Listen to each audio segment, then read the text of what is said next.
Welcome back, venturers. It's time for another discussion about VNs.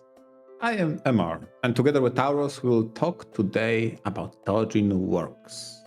Sometimes referred as a fan work, we wish to explore this phenomenon that are Doujins and its influence and/or relationship with VNs, especially in Japan. So, Tauros, explain, what is a Doujin? Now, I will admit, I'm not terribly informed or familiar about Doujins, but I want to talk about this to the best of my abilities. Now, Doujins are typically Japan's version of self-publishing or independent press. While it's typically manga, and I'm sure that's what a lot of people are most familiar with, it can be any sort of amateur publication. There's also many Doujin video games. And the whole Doujin market, somewhat similar to the indie market in some fields, has really exploded in modern times. We get huge meetups like at Comiket, where you get hundreds of thousands of visitors out interested in checking out some people's Doujin works for physical copies. And like I mentioned, a lot of us are probably familiar of it being fan-created manga, but there's also some overlap in terms of how it intersects with visual novels, in terms of the material being lifted from existing VN works, or whether it serves as continuations, or whether we get kind of into like fandisc territory sorts of material. One interesting thing that always used to intrigue me in the past was what exactly the differences are between doujins and fanfictions.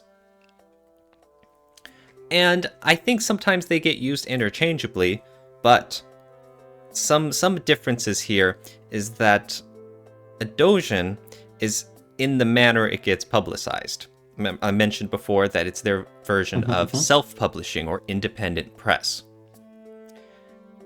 A fanfiction is explicitly about, using other people's characters, premises, settings, and the author provides their own imaginings of a new plot or how characters would talk or new developments and whatnot. So there are differences where fanfiction tends to go more into the material definition, whereas doujin is more about the publishing definition. And so I feel like that if you have a fanfiction, I guess you could say, published on Wattpad or Twitter, that would qualify as a doujin. I mean, maybe not Japanese, but in a sense, yes. And I was wondering, it's like, well, can you have fanfiction that is officially published? And like I mentioned, I'm not terribly informed, but I imagine something like the Star Wars Expanded Universe, before they came out with the new trilogy, where they had all sorts of new material about what happened to like Han Solo and Chewbacca after the events of movie 6. Yeah. And like, in a sense, that's official publishing. That's part of the official branding. But can you really say, all of that stuff, all of the books, the novels, the add-on, series and comic books, that's not all entirely under the original canon, if you can say that. And so, I mean, that's a very interesting case of something where it's not a doujin because it's not self-published. But on the other hand, it's like, is it fan fiction? I mean, yeah, in a sense. Yeah, that's what I wanted to ask, because in a way, your example is very specific, because you had an official source that created something that was canon for the longest time, by the way, because the extended universe was canon, until it got retconned and decanonized and put into what they call legends. But that decanonization doesn't really change the status into a fan work, because it was officially licensed. In opposition to a fan work, which I would assume is defined by not being officially licensed, yet in combination with what is a doujin in Japan, self-publishing something that is not officially licensed. That's how I would see the combination thereof. The whole extended universe thing has always also been a gray area for me, because I always wondered how official it is. In a sense, you're building off the basic building blocks from the original premise, like the original Star Wars movies. But then it's when you have so many different authors, writers, creators, who, even in an official sense, are expanding the lore and the happenings of these events. I always wonder, like, how much is in line with bigger plans down the line? How much can you say is, like, you know, a product of its time because they didn't know that there was going to be a new trilogy of taking events into completely different avenues? And so I always wonder, just there's some leeway, but there's, at the same time, not all that much leeway. And that's for, like, official extended universes. We're not even getting into what fans may decide to take into their own hands and what they get carried away with and enjoy and argue with other fans about. That doesn't even touch that whole, you know, interesting area. Because when you spoke about extended universes, especially when you change the author, it is conveniently the case that in a lot of cases they leave a time period in between. So if the need arises, you have a time span, you could create another work to connect those two. But if you don't create it, you have some sort of void. A reader can interpret that something happened that conveniently connects those two together. The original with the extended cut, so to speak. Yes. Now, that all has to do with lore. I feel like we should get this out of the way. There are also many doujins of, you know, like I mentioned, self-published works of existing anime series or visual novels that exist for the H.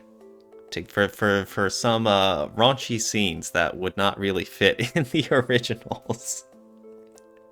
I mean, to have a funny example, okay? And maybe specifically it showcases the approach in Japan, right? Because the raunchy doujin that incorporates age is not that far apart from making a fun work that showcases what would happen if those two characters fought. Like a fun battle between those characters in the West, like, comparing power levels. And in case of doujins, like, compare a different kind of fight, okay? If I may suggest that. Really? Like, think about it. That's one heck of a comparison.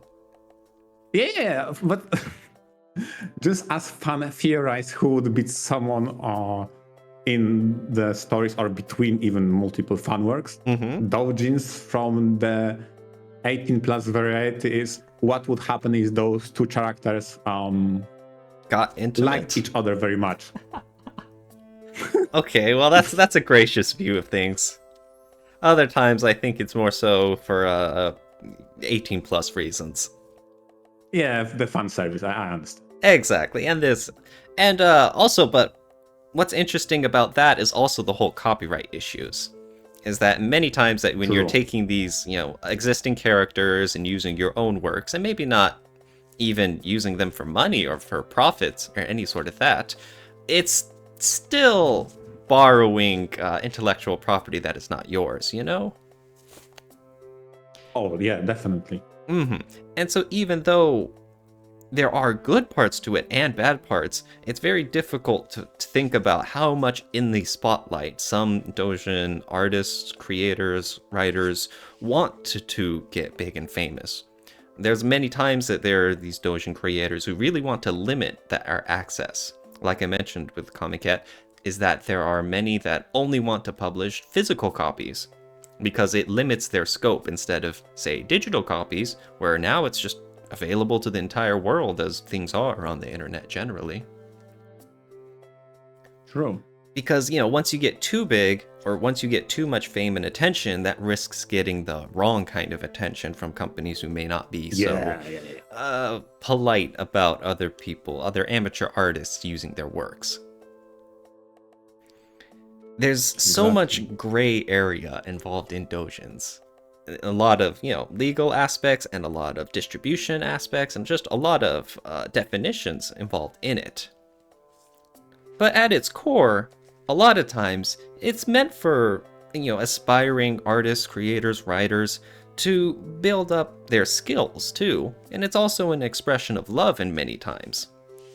They want to contribute. Exactly. They want to contribute to these characters' stories, and they want to help spread the word of a series they like to all sorts of new fans who might appreciate their own work and who might appreciate this new series as well. Exactly. And while we focused so far on doujin works that are fan works of something else, so fan creating an original content based upon a different intellectual property they do not own, becoming a fan work that becomes a doujin on the comic end. That doesn't have to be the case always, because there are some examples, such as Nekopara, which took inspiration from runs of all people, and the creator of Nekopara started as a doujin, Neko Paradise. And the Nekopara is the abbreviation of paradise. She created the doujin. Doujin was popular and successful enough that it became a VN later on. Mm-hmm. In the sense that, that creator started off with, some manga shorts and illustrations, self-publishing their work. And then in the wake of all of this success, they found more official channels and, to make a visual novel with hours of reading and all these CGs, it exploded in scope, right? Exactly. Nice. Now, granted, from the standpoint of Nekopara, is the Neko Paradise a fan work then? Well, when you... It's a funny question, right? When you say Neko Paradise, you mean the original sketches and illustrations? Yes, that's why I use Nekopara to refer to VN and Neko Paradise to refer to the doujin that inspired it. Well, the precursor. Then definitely, right? But it's funny because the author of those two titles is the same. Yes, it reminds me a lot. It doesn't really. Oh yeah. Yeah, it's from the standpoint of the definition of a fan work, it fulfills it because it's not really an expanded universe. It's a separate work that derives from the original IP. It just so happened that the author of that is the author of the original IP. Mm-hmm. It reminds me a lot of when people talk about Toby Fox, the creator of Undertale, when they talk about how indie he is. Okay, well, Undertale was an indie work, yeah. Is Deltarune indie? Oh. Exactly, because at what point is well, now you're famous, now you're in with the big, heavy hitter game scene.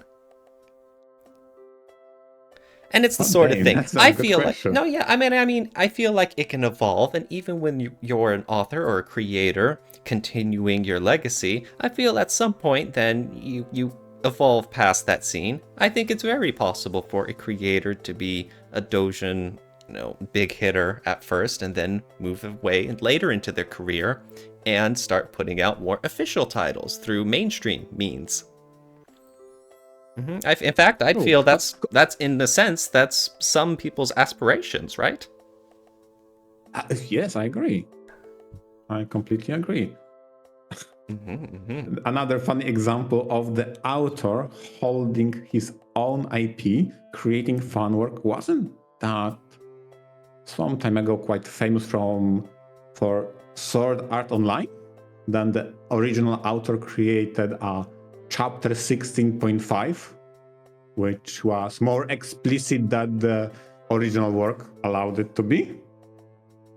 Oh, I'm not familiar. I think that was the example of how author went above and beyond of what was allowed to be published in Sword Art Online, and created a doujin of his own work. Distributed by their own means? Yeah, exactly. Ah, interesting. A way to get around the It's not system. manga, but rather a light novel equivalent, because Sword Art Online was a light novel before it became an anime adaptation. Mm-hmm. So the author went above with that and made a light novel fan work of his own IP. Huh. Interesting. And of course, he intends it to be as part of the main canon. But, you know, through official and licensing and restrictions wise, you can't officially say it, right? Exactly. Like, Mm-hmm. yeah. Very cool. Meanwhile, I think one of the biggest examples of a doujin work in the West has to be Katawa Shoujo. It it has very funny origins because Raita made a doujin of Nausicaa of the Valley of the Wind, which is a Studio Ghibli film, but like I said, Raita made the doujin of that. And in the end page, Raita had doodles and notes of a dating sim involving, you know, dating characters with physical disabilities. It was just one page of off-the-wall thinking of just, whoa, wouldn't that be neat, and exploring the premise a little, and just left it as like a gag page at the end of this unrelated Nausicaa of the Valley of the Wind doujin. But many internet strangers banded together to make that Katawa Shoujo visual novel with that premise. They created it and released it for free, and it all stemmed from this doujin work, stemmed from a premise from another doujin work. It's very funny how that all overlapped on each other through Katawa Shoujo's history. That's hilarious. Mm-hmm. But yes, I mean, Katawa Shoujo released like that has to be one of the biggest ones. There's also Doki Doki Literature Club, which, like I mentioned again, which was self-published independently.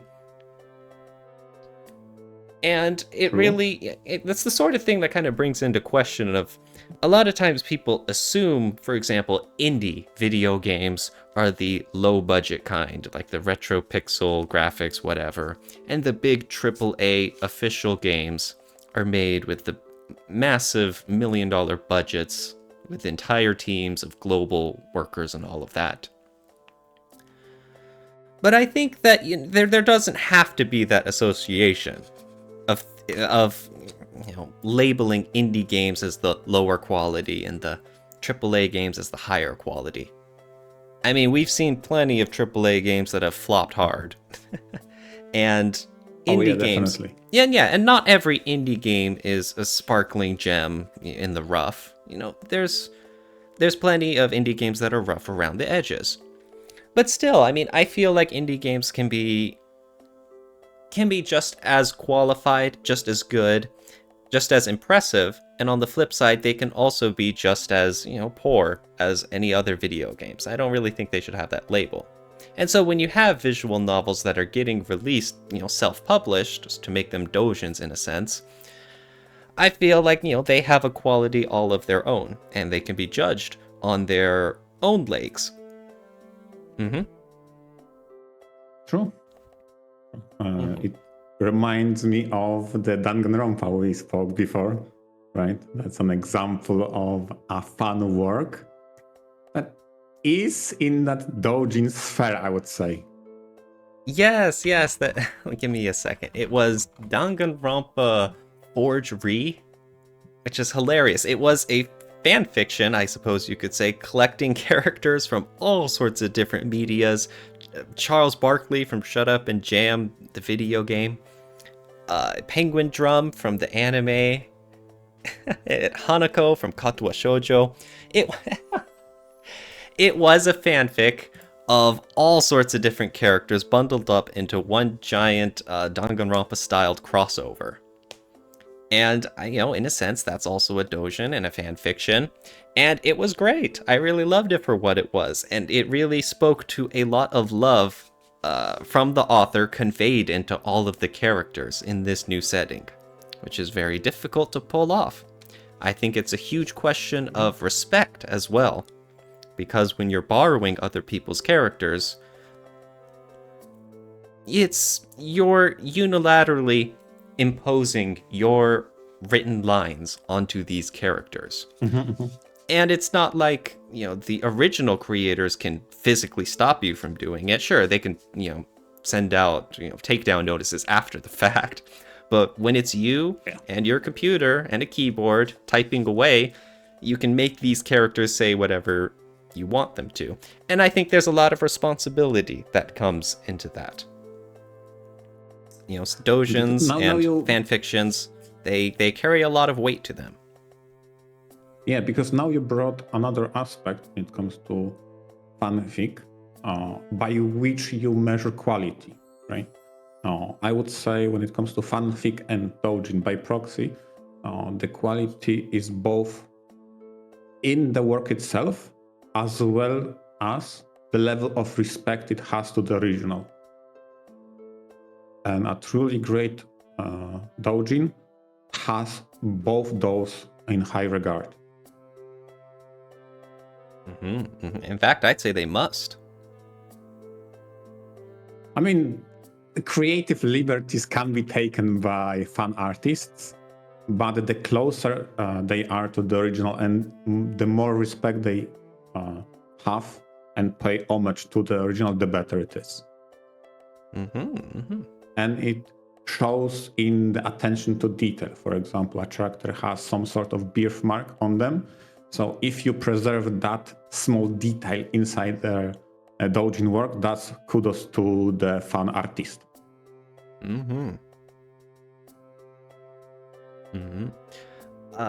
One example is Hate Plus. I know Hate Plus is really fantastical in my opinion, because it's one of the few visual novels I'm aware of that has a very strong, fan support for a fan patch.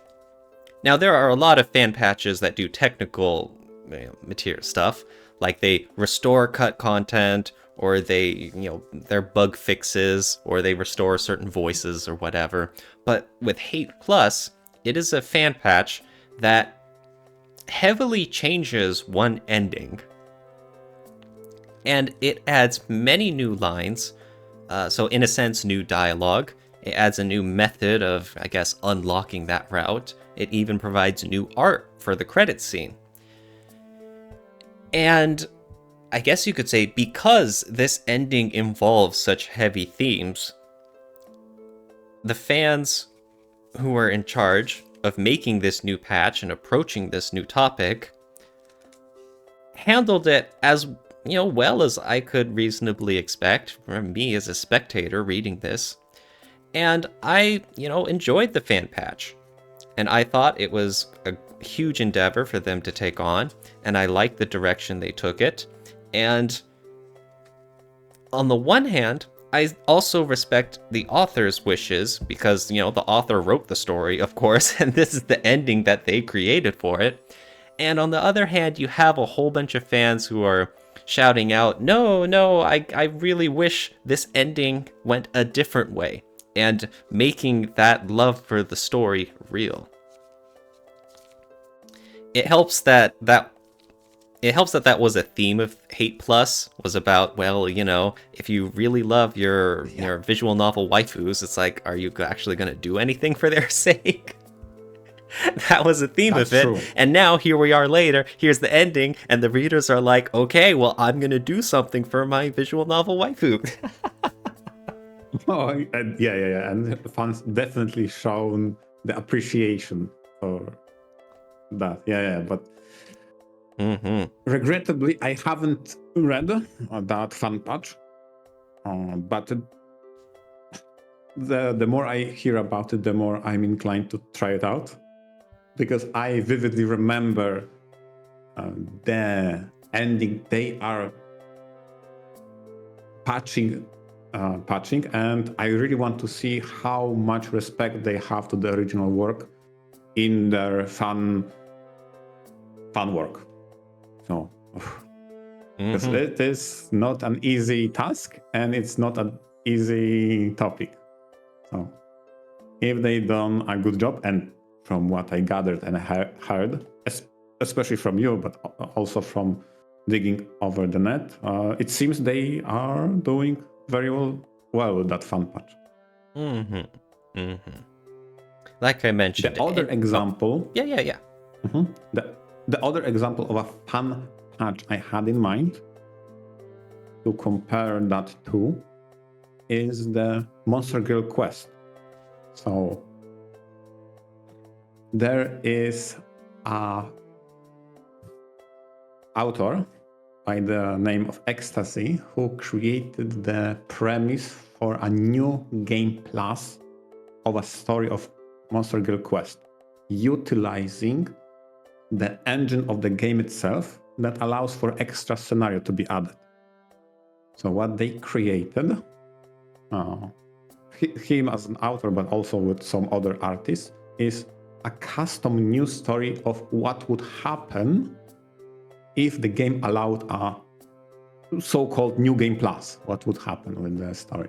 And I gotta say, when I played it, and it's still not finished, it had some few chapters in, it looked really promising with the idea of the new game plus, how it would work, and how the story shapes to accommodate that idea. I specifically incorporated few of the pictures from the Monster Girl Quest New Game Plus into the assets that scroll in the background because they look seamlessly as the original game. So they have ton of respect to the original, as well as they try to mimic the art style with the custom sprites and custom CGs that they drew. Hot Dane. It is not easy, especially for art. You have to try and draw something in a similar style. Yeah. Goodness gracious. That's a lot of respect that goes that way. And so I'm sorry if I missed it, but like what exactly, well, maybe not exactly, but what's the general vibe of what the fan involvement did? What you mean? Okay, the main premise for the fan game is what if you could, how would the game look with the new game plus, and what they define this as, what if the protagonist at the end of their journey has been transported at the start of the journey with the memory preserved. Ooh. What choices would you make now given the knowledge of the future events? Can you achieve the same good ending, and maybe can you revert some tragedies along the way? Oh my gosh, that's a full-fledged sequel right there. Exactly, like what the hell? I was blown away by the premise. Exactly. Wow. Especially since they went one step ahead and said, okay, now let's twist that idea a little bit, because maybe in the original work, some very important people seeing a clueless protagonist reacted positively. Now they won't, because he's no longer clueless. Our protagonist isn't their type anymore. I mean, I don't mean that kind of clueless. I meant he understands how the world works. He's no longer a journey of discovery, but rather he understands the political tensions and certain important events happening better. Therefore, people in the authority they are react to that suspicious person differently than just an innocent person on a journey of discovery. Like, dang, that's a very good twist to the formula, because suddenly encounters that were very promising, very nice, and help you on the journey now are huge obstacles to you. That is interesting. Interesting. So, one of the last things for this episode, I have a question for you, MR. If you could make, or I guess commission, a Doujin of something, what would you pick?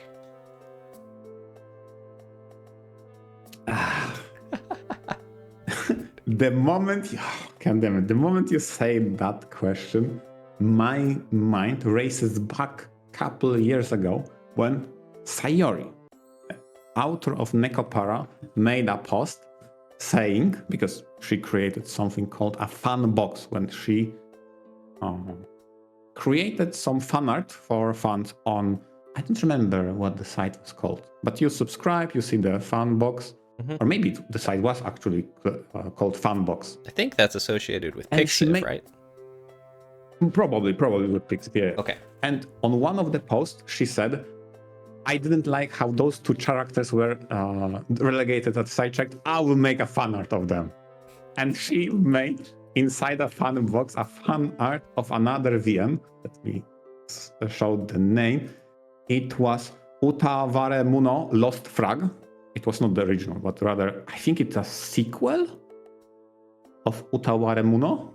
Oh, okay. And there are two characters that are side characters, and they never really had any big impact on the story. So she said, that's a waste. They resemble a duo of chocolate and vanilla because they have the opposite personality kind of vibe to them. And she's like, no, they deserve a fan art. Let's do it. So when you ask me a question, I'm thinking the same way. Okay, what are the characters in a titles I liked that I haven't had enough of? And two titles immediately sprang to mind. Mavlov, especially for the characters that were introduced around the Mavlov alternative. Right? And the other was Data Life. Again, going for the late comers, let's say, that come into the story by the halfway point and never had the time in the spotlight to the same degree as few first characters. Mm-hmm. So Mavlov and Data Life? Yeah.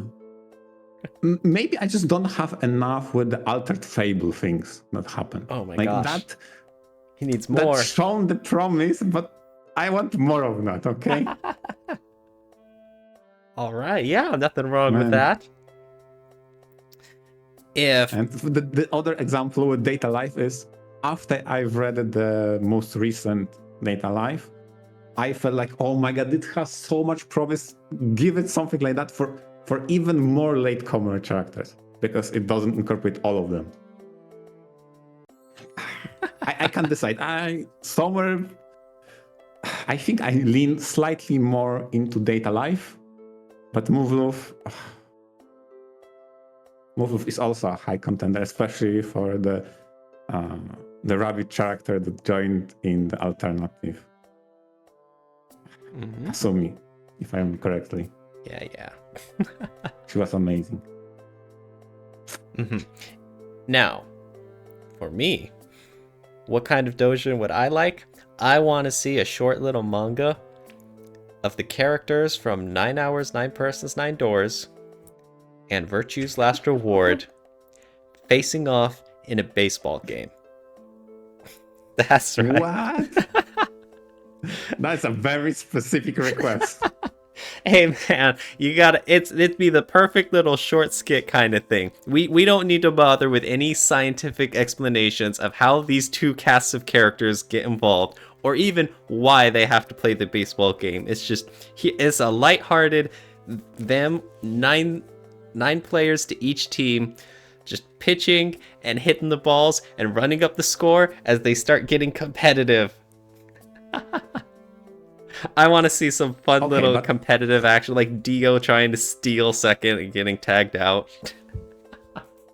There'll be two versions of Clover.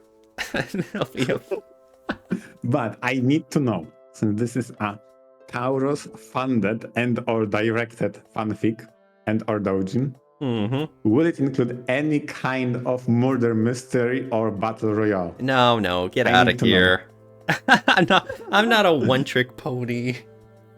Sure. I have other interests too, but it would be funny and lighthearted. And you'd have some of the characters like Luna, who's not really built for sports, and she's just trying to do her best with some of the other characters. Aww. It would just be silly. That's hilarious. And at the end, there'd be some character interactions along the way and lightheartedness. And as soon as it happens, it'd be over. I think that's the fun little creativity that Doujins can bring. True. Yes. Yeah. The ones that do characters interactions the best are the most memorable fun works. Yes, so maybe someday I'll make that happen, but until then I'm not going to hold my breath that someone else will pick up the idea. Yeah. But yes, that's a good part. To wrap up the episode, thank you everyone for listening. I hope you enjoyed. And if I got any of the details wrong, please be kind in the comments instead of ripping my throat out. I'm sorry. Yeah, I would also like to thank all our listeners. And if you have any fun idea for a Doujin, what would it be and why? Venture out. Venture out.